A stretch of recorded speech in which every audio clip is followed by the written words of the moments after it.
In today's video, I am going to be breaking down man-to-man defense and, of course, everything that there is about this defense, or at least a lot about it, where you can teach pretty much any young basketball team. So let's get down and let's check this out, because this is actually one of the defenses that everyone needs to know.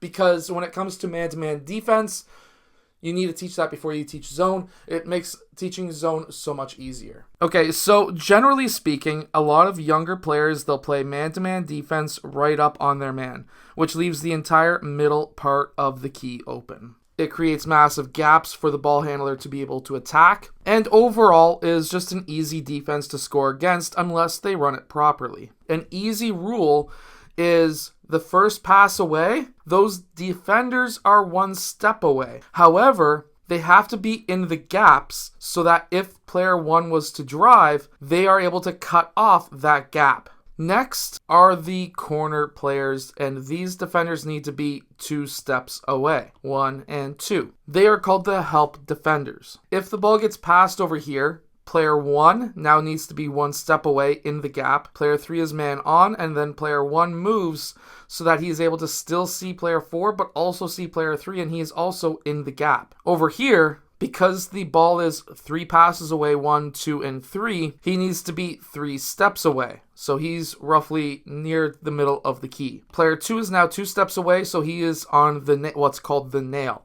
So he's roughly somewhere between the middle of the free throw line and this elbow, depending on how you want to really play this defense. But he has to be able to keep his eye on 2 as well as 3 to know exactly what is going on. If the ball goes down to player 4 red needs to be man on, but he needs to be able to force baseline. Player 3 needs to be in the gap, 1 step away.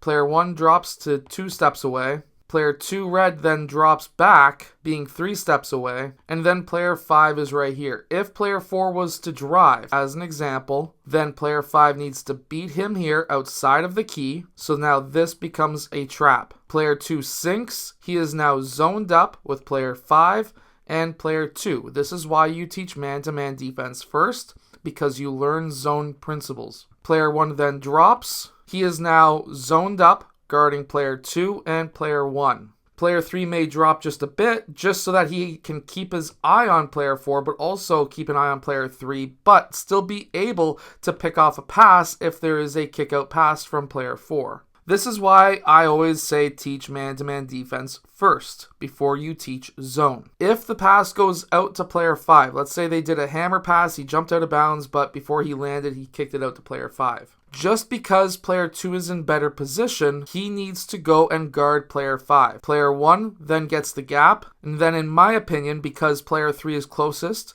he protects the player 1, so he's like roughly right about here. Player 5 then zones up, player 4 then switches over to guard player 3, so that now player 5 is guarding player 4. This is how I like my rotations. Every coach is going to be different.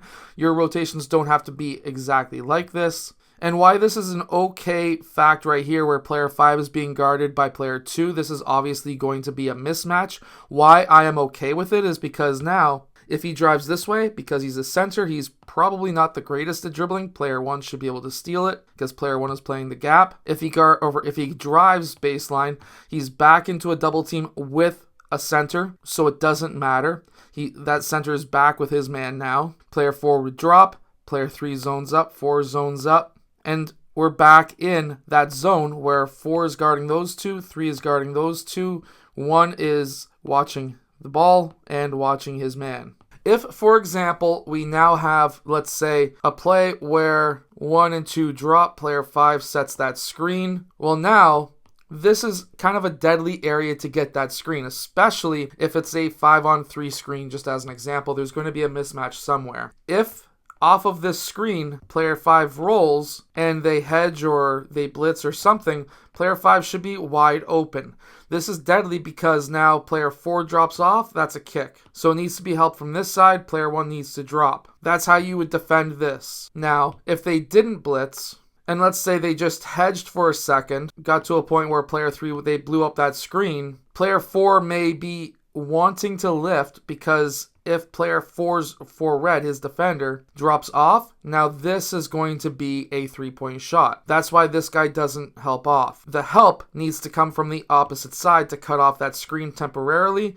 Player 1 needs to drop or be roughly around the elbow. If they do a skip pass, that's just going to be a defensive stance. It's not going to be player 2 getting in and getting that steal. He's too far away, so he just needs to D up. Player 1 may be able to get a steal if they do a skip pass over top, but in this case, if we're worried about the lob pass going into player 5, then player 2 has to help out, and that way it's a quick double team, and then he returns to his man. Some quick strategies that get ran in man-to-man defense off of a screen, just as an example, is what they call a blitz. So if there's a blitz where both of these guys are trying to push player 1 over to the sideline for a trap, then player 2, 4, and 5 need to zone up in a triangle. Player 2 is still guarding his man, but he's watching that lob pass, same as player 4. Player 5 is guarding these two guys, and player 4 is guarding his man still, but also watching for the lob pass over top. But anyways, there's the fundamentals anyways when it comes to a man-to-man defense that you can teach younger players.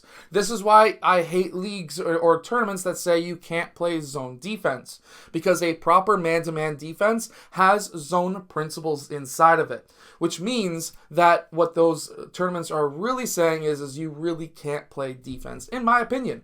Because if we're trying to teach man-to-man defense, and that's what the so-called heads of tournaments and stuff for younger players say that they want us to teach is just man. Well, in this case, we can't play defense at all, because now we're not just teaching man-to-man defense because we can't run it, but now we can't play zone. So in my opinion, we need to be able to play man-to-man defense first. We need to teach it first. But as soon as they understand it, I would say at a 99% rating, that's when you start teaching zone defenses. That's when you start teaching half-court trap zones and things like that. Because that's all in man-to-man defense if you run it properly with all of, or at least a few of the different options that are available to you in man-to-man. I hope that you've enjoyed today's video. If you have, hit that like button, subscribe. Make sure to go check out my Unbeatable Basketball Zone Defense book that is down in the description below. What that does is it double teams the low post and traps the corners, and it definitely gets you a lot of wins. It gets me a lot of wins. I'll see you guys again in my next video.